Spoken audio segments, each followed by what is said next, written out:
Everyone, this is Soni Upadhyay की hello English with Sony में आपका फिर से स्वागत है। गाइस, आपको जैसा कि मालूम है कि मेरी एक्टिव पैसिव की सीरीज चल रही थी। मैंने आपको उसमें प्रेजेंट टेंस बताया था, प्रेजेंट इंडेफिनिट कंप्लीट हो गया था आपका। अब आज जो मैं आपको बताने जा रही हूँ एक्टिव से पैसिव बनाना, और वो टेंस है प्रेजेंट कंटिन्यूअस।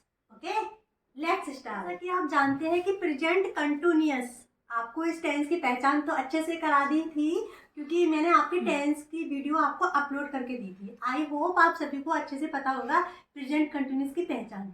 जिस काम को किया जा रहा है, ठीक है, वो होते हैं हमारे प्रेजेंट कंटिन्यूअस। कोई भी काम हो, वो जारी है, चालू है, चल रहा है, तो वो है हमारा प्रेजेंट कंटिन्यूअस। ओके, अब प्रेजेंट कंटिन्यूअस के कुछ एग्जांपल्स हैं, जैसे कि वह टहल रहा है, मम्मी खाना बना रही हैं, पिताजी न्यूज़पेपर पढ़ रहे हैं। ठीक है, तो जैसा कि आपको पता है कि एक्टिव से पैसिव में हम जब कन्वर्ट करते हैं तो उसका मतलब क्या होता है, एक्टिव पैसिव का मतलब क्या होता है। उसका मतलब ये होता है कि उस बात को हम दूसरे तरीके से कह रहे हैं। जैसे मैंने आपसे बोला मम्मी खाना पका रही हैं, तो उसी चीज को अगर मैं बोलूँ कि खाना पकाया जा रहा है मम्मी के द्वारा। अब मैं इस चीज को बोलूँ कि अध्यापक जो हैं वो आपको अंग्रेजी पढ़ा रहे हैं, और उसी चीज को मैं दूसरे तरीके से बोलूं, आपको इंग्लिश पढ़ाई जा रही है, किसके द्वारा, टीचर के द्वारा। तो बस सेंस नहीं बदलता है, बात को करने का तरीका बदलता है। आई होप आप समझ गए होंगे। चलो, अब मैं सबसे पहले आपको एक्टिव का कॉन्सेप्ट बताती हूँ कि एक्टिव का कॉन्सेप्ट होता क्या है। ओके, तो सबसे पहले हम एक्टिव का देखते हैं। एक्टिव का कॉन्सेप्ट होता है, सबसे पहले देखो सब्जेक्ट आता है, उसके बाद हेल्पिंग वर्ब में प्रेजेंट कंटिन्यूअस में इज एम आर होते हैं। ओके, और उसके बाद मेन वर्ब की फर्स्ट फॉर्म, फिर आईएनजी, मेन वर्ब के फर्स्ट फॉर्म में आईएनजी, और उसके बाद ऑब्जेक्ट, और फिर आता है हमारा कुछ भी नहीं। एक्टिव का कॉन्सेप्ट आपको समझ आया होगा। अब एक्टिव से हम पैसिव बनाएंगे तो उसका कॉन्सेप्ट देखते हैं। देखिए पैसिव, जैसा कि आपको मैंने बताया था, एक्टिव से पैसिव बनाने में सब्जेक्ट को ऑब्जेक्ट किया जाता है, ऑब्जेक्ट को सब्जेक्ट किया जाता है। भले ही कोई सा भी टेंस हो, लेकिन सबका सेम कॉन्सेप्ट होता है। क्लियर? तो यहाँ पर सबसे पहले ऑब्जेक्ट आएगा, उसके बाद यहाँ पर इज बीइंग, आर बीइंग या am being according to object. ठीक है, उसके बाद इसमें आएगी मेन वर्ब की थर्ड फॉर्म। ओके, उसके बाद बाय, फिर आएगा यहाँ पर लास्ट में सब्जेक्ट। क्लियर? एग्जांपल देखते हैं। Ram is writing a letter. देखिए, ये जो मैंने आपको एग्जांपल दिया है, ये एफर्मेटिव सेंटेंस का है। ओके, तो यहाँ पर Ram is writing a letter. अब सबसे पहले हम देखेंगे कि इसमें ऑब्जेक्ट क्या है। ऑब्जेक्ट है इसमें a letter, a letter. Okay, अब ए लेटर, यहाँ पर सब्जेक्ट के अकॉर्डिंग हेल्पिंग वर्ब लगाते हैं, यहाँ पर ऑब्जेक्ट के अकॉर्डिंग। ए लेटर सिंगुलर है, मतलब इज, उसके साथ आएगा बीइंग। एक्टिव हमारा किसी भी टेंस का होता है, बट जब हम एक्टिव को पैसिव में कन्वर्ट करते हैं तो कौन सी फॉर्म आती है, थर्ड फॉर्म आती है। तो राइट की थर्ड फॉर्म होती है रिटन, रिटन, उसके बाद बाय, और फिर यहाँ पर हम सब्जेक्ट को ले आएंगे ऑब्जेक्ट के लिए। Now is that clear? एक एग्जांपल और देखते हैं। माय फादर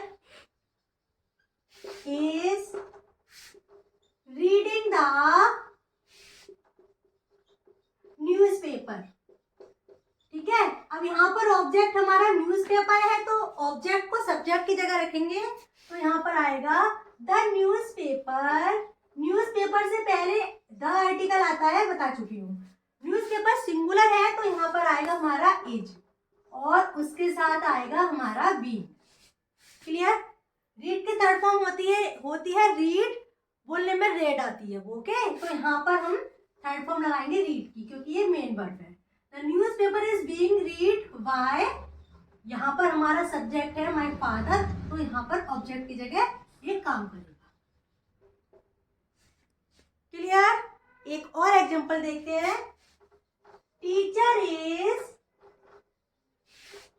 टीचिंग इंग्लिश, अध्यापक अंग्रेजी पढ़ा रहे हैं। ओके, तो यहाँ पर हमारा ऑब्जेक्ट है इंग्लिश, सब्जेक्ट टीचर एक ही होता है, तो यहाँ सिंगुलर है, ये इंग्लिश सिंगुलर है, तो यहाँ पर आएगा हमारा इज, और इज के साथ क्या लगाते हैं, बीइंग। अब इसमें मेन वर्ब देखते हैं, मेन वर्ब है इसमें टीच, तो थर्ड फॉर्म इसकी होती है taught. Teacher is being taught by, और यहाँ पर ऑब्जेक्ट क्या आ जाएगा, अब by teacher. English is being taught by teacher. उम्मीद करती हूँ आपको कंटिन्यूअस के एफर्मेटिव एक्टिव से पैसिव बनाना आपको आ गया होगा। अब जो मैं आपको बताने वाली हूँ वो बहुत ज्यादा इजी है, उसमें आपको कुछ नहीं करना है। उसमें आपको is not being, are not being लगानी है। जैसे कि इसी पे समझाती हूँ आपको नेगेटिव का concept. A letter is not being, same concept. The newspaper is not being, same concept. Teacher is not being. आपको कुछ भी नहीं करना है, हेल्पिंग वर्ब के और बीइंग के बीच में आपको नॉट लगाना है, बिकॉज ये मैं बता रही हूँ आपको नेगेटिव का कॉन्सेप्ट। ओके, एफर्मेटिव हो गया, नेगेटिव हो गया। अब बढ़ते हैं हम इंटरोगेटिव की तरफ। ओके, एफर्मेटिव हो गया आपका, नेगेटिव हो गया। अब जो नेक्स्ट आता है आपका इंटरोगेटिव। ओके, ये मैं आपको सिंगल इंटरोगेटिव बता रही हूँ पहले। ओके, तो सबसे पहले हम समझते हैं एक्टिव का कॉन्सेप्ट क्या होगा। एक्टिव का कॉन्सेप्ट होगा is am are according to subject. मतलब हेल्पिंग वर्ब सबसे पहले आएगा इसमें, फिर आएगा इसमें सब्जेक्ट, और फिर आएगा इसमें मेन वर्ब की फर्स्ट फॉर्म, फिर आईएनजी, उसके बाद इसमें आएगा ऑब्जेक्ट, और लास्ट में इसमें आएगा इंटरोगेशन मार्क। क्लियर? पैसिव का आप समझ लो, पैसिव का कॉन्सेप्ट क्या होगा। देखो, एक्टिव में हमने हेल्पिंग वर्ब पहले लगाई है, तो पैसिव में भी हम हेल्पिंग वर्ब पहले ही लगाएंगे। ओके, तो सबसे पहले हेल्पिंग वर्ब लगाएंगे,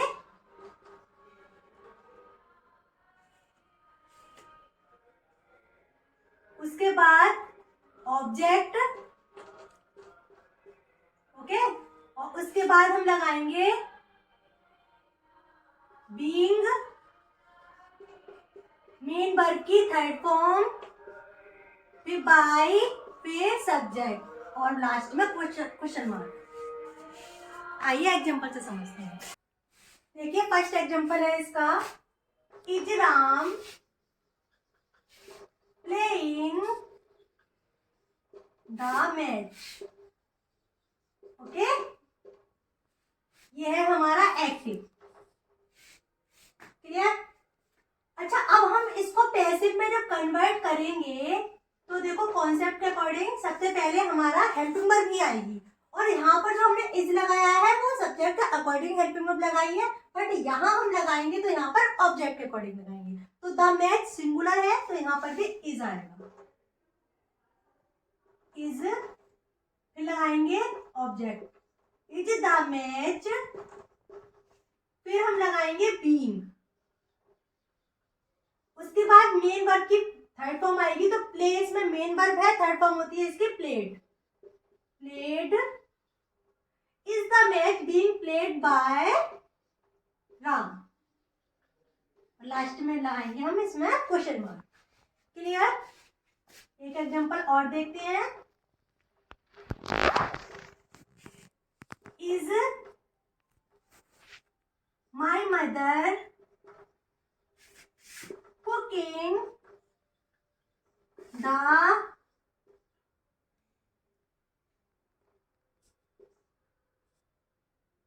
cooking the delicious food, delicious food, और लास्ट में क्वेश्चन। पैसिव में इसे जब हम कन्वर्ट करेंगे तो इसका कॉन्सेप्ट क्या रहेगा। सबसे पहले हम ऑब्जेक्ट लगाएंगे, ऑब्जेक्ट इसमें द डिलीशियस फूड, इसके अकॉर्डिंग हम इसमें हेल्पिंग वर्ब लगाएंगे। तो द डिलीशियस फूड इसमें सिंगुलर है, तो सबसे पहले हेल्पिंग वर्ब आएगी इज, फिर ऑब्जेक्ट आएगा द डिलीशियस फूड, फिर बीइंग, फिर मेन वर्ब की थर्ड फॉर्म, कुक की थर्ड फॉर्म क्या होती है? कुक्ड। फिर आएगा यहाँ पर बाय, और उसके बाद हम यहाँ पर लगाएंगे सब्जेक्ट का ऑब्जेक्ट, मतलब bye my mother. That clear? एक लास्ट और देखते हैं।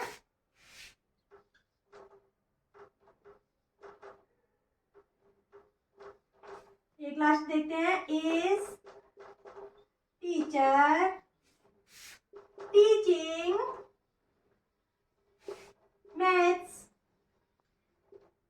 ओके, अब देखो इसका भी मैथ सिंगुलर में आता है, तो यहाँ पर हम लगाएंगे helping verb is. Is maths being, teach की थर्ड फॉर्म होती है टॉट, टॉट फिर बाय फिर teacher. Is that clear guys? आपको मैंने अफर्मेटिव, नेगेटिव और सिंगल इंटरोगेटिव बता दिए हैं। अब लास्ट जो आपका रह गया है वो रह गया है आपका डबल इंटरोगेटिव। तो चलिए बढ़ते हैं डबल इंटरोगेटिव। अब आते हैं डबल इंटरोगेटिव पर। सबसे पहले एक्टिव का कॉन्सेप्ट देखते हैं। सबसे पहले WH फैमिली आएगी, उसके बाद हेल्पिंग वर्ब, फिर सब्जेक्ट, फिर मेन वर्ब के फर्स्ट फॉर्म में ING, उसके बाद ऑब्जेक्ट, लास्ट में इंटरोगेशन मार्क। अब पैसिव का कॉन्सेप्ट समझते हैं। सबसे पहले WH फैमिली, उसके बाद हेल्पिंग वर्ब, उसके बाद आएगा हमारा ऑब्जेक्ट, उसके बाद बीइंग, फिर मेन वर्ब की थर्ड फॉर्म, फिर फिर बाय, फिर सब्जेक्ट, फिर इंटरोगेशन मार्क। That clear? सबसे पहला एग्जांपल देखते हैं। What are you doing? अब इसका देखो यहाँ पर WH फैमिली है, तो पैसिव में सबसे पहले WH फैमिली ही आएगी।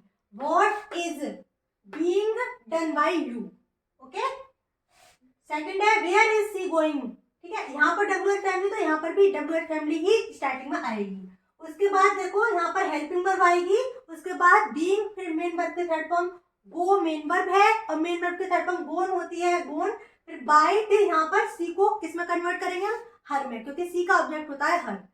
आई होप आज की वीडियो आप सभी के लिए यूजफुल रही होगी। कोई डाउट हो तो आप मुझे कमेंट सेक्शन में लिख सकते हैं। और अब नेक्स्ट वीडियो जो मैं लेके आऊंगी वो लेके आऊंगी आपकी प्रेजेंट परफेक्ट की। ओके, तब तक के लिए सभी से विदा लेती हूँ। Bye bye.